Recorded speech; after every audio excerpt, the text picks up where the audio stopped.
इश्क जुनून ड्रामे की अगली एपिसोड काफी ज्यादा खतरनाक होने वाली है। जैसा कि पहली एपिसोड में आपको एक लाश दिखाई गई थी जो कि समंदर के किनारे पड़ी होती है। सब लोगों को ऐसा ही लगा था कि वो किसी लड़की की लाश है। वो लड़की कोई और नहीं बल्कि ऐमन ही होती है, जिसे शहरों दरिया के किनारे फेंक कर आ चुका है। उसे ऐसा लगा था कि ऐमन अब अपनी जिंदगी की बाजी हार चुकी है और अगर राहिम ने इसे बचाने की कोशिश की तो उनकी बदनामी हो जाएगी। शहरोज अपने बाबा को फेस नहीं कर सकता, इसीलिए सारा इल्जाम उस पर ना आए वो ऐमन को समंदर के किनारे फेंक कर आ जाता है। उसे ऐसा लगता है कि ऐमन अब वो मर चुकी है, लेकिन उसे नहीं मालूम कि ऐमन जिंदा होती है।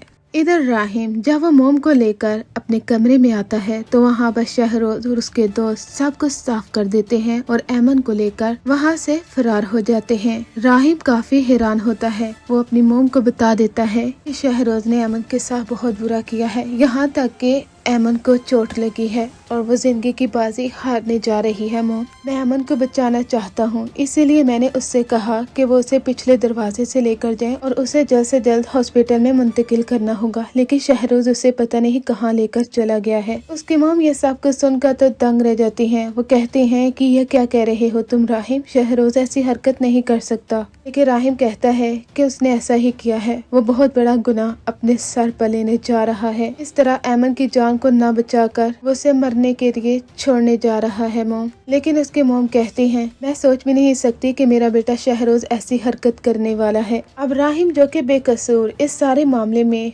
बुरे तरीके से फंसने जा रहा है, क्योंकि शहरोज जिस तरह से राहिम के सामने हाथ जोड़ रहा था कि भाई प्लीज बाबा को मत बताइएगा, बाबा को मालूम हो गया तो हमारी बदनामी हो जाएगी। यही वजह है कि राहिम ने शहरोज का साथ भी दिया और वो उसको बचा भी लेता। ऐमन का इलाज भी हो जाता और वो ठीक भी हो जाती, लेकिन नहीं, शहरोज को यही डर था कि ऐमन अगर जिंदा बच गई तो सबको बता देगी कि आखिर सच क्या है, इसीलिए वो उसे फेंक कर आ चुका है। इधर राहिम काफी चीखता चिल्लाता है। वो कहता है कि तुम ऐसा नहीं कर सकते शहरोज। अब जब शहरोज घर वापस आता है तो राहिम उसके मुंह पर जोर का थप्पड़ मारेगा। वो उसे कहेगा कि ऐमन कहाँ है। शहरोज कहता है कि भाई वो मर चुकी है। अब राहिम काफी ज्यादा इमोशनल हो जाता है, चीखता चिल्लाता है। वो कहता है कि तुमने कत्ल किया है शहरोज, तुम जानते हो कि कत्ल की सजा क्या है। मैं तुम्हें छोड़ूंगा नहीं क्योंकि वो बेगुनाह मारी गई है। शहरोज कहता है कि भाई अगर मुझे कुछ हुआ ना तो मैं किसी को भी नहीं छोड़ूंगा। लेकिन राहिम कहता है